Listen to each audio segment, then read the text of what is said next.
자, 오늘은 기드 모파상의 정말 유명한 고전이죠. 여자의 일생을 한번 들여다볼까 합니다. 한 여성이 꿈꾸던 삶이 어떻게 산산조각 나는지 그 환멸의 과정을 저와 함께 따라가 보시죠. 여러분, 마냥 완벽하다고 믿었던 꿈이 아주 가혹한 현실과 딱 마주치면 어떻게 될까요?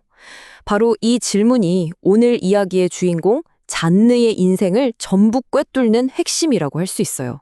잔느가 꿈꿨던 사랑이 어땠는지 이 문장 하나로 딱 설명이 돼요. 그는 그일 것이다. 그것뿐이었다. 정말 순수하고 이상적이죠? 어떻게 보면 비극적일 정도로 단순해요.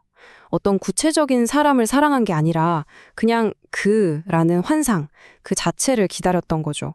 자, 그럼 잔느의 그 꿈의 세계로 한번 들어가 볼까요?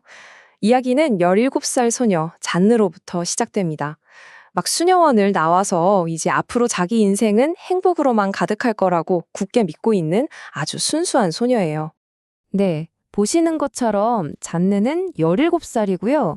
사크레퀘르 수녀원에서 막 교육을 마쳤어요. 레프플리에라는 저택에서 살고 있죠. 그러니까 세상 물정을 전혀 모르는 온실 속 화초처럼 자란 거예요. 그래서 머릿속은 온통 이상적이고 낭만적인 생각으로 가득 차 있고 이제 곧 펼쳐질 인생과 사랑의 기쁨을 맛볼 생각에 잔뜩 부풀어 있는 거죠. 그렇게 부푼 꿈을 안고 있는 잔네 앞에 마치 그녀의 모든 환상이 사람으로 태어난 것 같은 남자가 나타납니다. 그의 이름은 줄리앙 드 라마르 자작. 자, 보세요. 잔네의 이상형이랑 줄리앙을 비교해 볼까요? 낭만적이고 영적인 짝을 원했는데 줄리앙은 잘생기고 매력적이죠. 평생의 소울메이트를 꿈꿨는데 귀족 가문 출신의 경험도 많은 사교계 인사예요. 뭐 이 정도면 완벽한 짝이라고 생각할 수밖에 없겠죠. 잔느가 첫눈에 뿅 가는 것도 당연했어요. 두 사람의 관계는요, 진짜 순식간에 불타올라요. 주일 미사 후에 신부님 소개로 처음 만났는데 그 뒤로 줄리앙이 거의 매일같이 집에 찾아옵니다. 그러다 낭만적인 뱃놀이를 떠나면서 관계가 확 깊어지고요. 결국 배 축복식에서 줄리앙이 청혼하고 잔느는 바로 받아들입니다. 정말 폭풍 같죠? 하지만 바로 여기서부터 모든 것이 어긋나기 시작합니다. 이야기는 이제 아주 중요한 전환점을 맞이해요.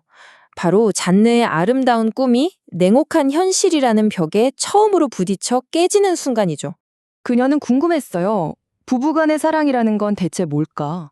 막연하게만 상상해왔지 그 진짜 모습이 뭔지는 전혀 몰랐거든요. 이 질문 속에는 앞으로 닥쳐올 환멸에 대한 그리고 잔느 자신의 두려움과 불안감이 고스란히 담겨 있어요. 근데 아버지가 결혼 첫날 밤에 해준 조언이라는 게 고작 이거였어요.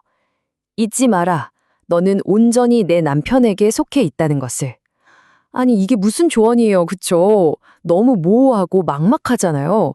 이 말은 잔느를 더 혼란스럽고 불안하게 만들 뿐이었죠. 잔느가 꿈꿨던 첫날 밤과 현실의 차이는 정말 하늘과 땅 차이였어요. 그녀는 영적인 결합, 사랑의 궁극적인 표현을 상상했거든요. 근데 현실은요? 그냥 폭력적인 소유, 충격적이고 고통스러운 행위였어요. 그리고 가장 비참했던 건 그 모든 게 끝나자마자 남편은 바로 잠들어 버렸다는 거죠. 그러니까 그냥 아팠던 게 문제가 아니에요. 몸이 아픈 것보다 훨씬 더 큰 건 마음의 상처, 바로 감정적인 충격이었어요. 자기가 무슨 물건처럼 다뤄졌다는 느낌, 그 깊은 모욕감과 침해당했다는 느낌이 그녀를 더 힘들게 한 거죠. 이제 두 사람은 신혼여행을 떠납니다. 목적지는 아름다운 섬 코르시카예요. 하지만 역설적이게도 이 아름다운 풍경은 줄리앙의 추한 본성을 더 선명하게 드러내는 배경이 될 뿐이었어요. 코르시카의 그 숭고하고 아름다운 풍경을 보면서 잔느는 정말 기쁨의 눈물을 흘릴 정도로 깊은 감동을 받아요. 이 자연의 아름다움이야말로 그녀가 아직 놓지 못하고 있는 그 낭만적인 꿈의 세계를 보여주는 거였죠. 그때 줄리앙이 뭐라고 하는지 아세요? 왜 그래? 별것도 아닌 일에 여자들이 왜 그렇게 히스테리를 부리는지 이해가 안 되는군. 정말 차갑죠.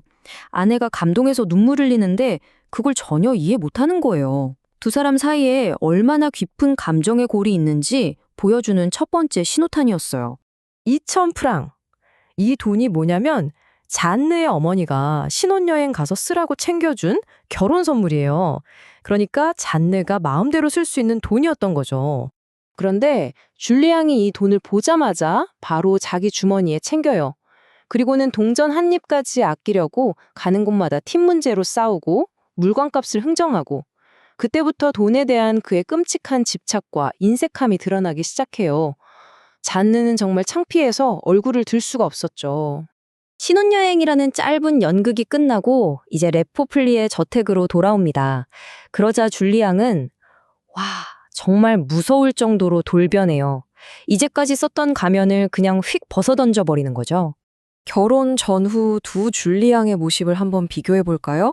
결혼 전에는 그렇게 꼼꼼하게 차려입던 사람이 이젠 면도도 안 하고 지저분해요. 태도도 세심하고 낭만적이었는데 지금은 무관심하고 퉁명스럽기 짝이 없죠. 관심사도 오직 잔내였는데 이제는 비용 절감, 돈 문제뿐이에요. 예의 바르던 성격은 온데간데 없고 쉽게 화내고 잔인해졌습니다. 완전히 다른 사람이 된 거예요. 그의 본성을 아주 사소한 일에서 폭발해요. 어린 하인 소년이 실수로 짝이 안 맞는 말을 마차에 맨 거예요.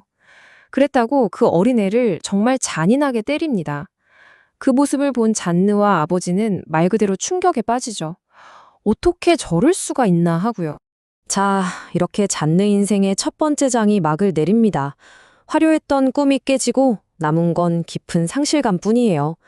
그리고 그녀는 드디어 자신이 어떤 상황에 처했는지 그 인생의 민낯을 마주하기 시작합니다.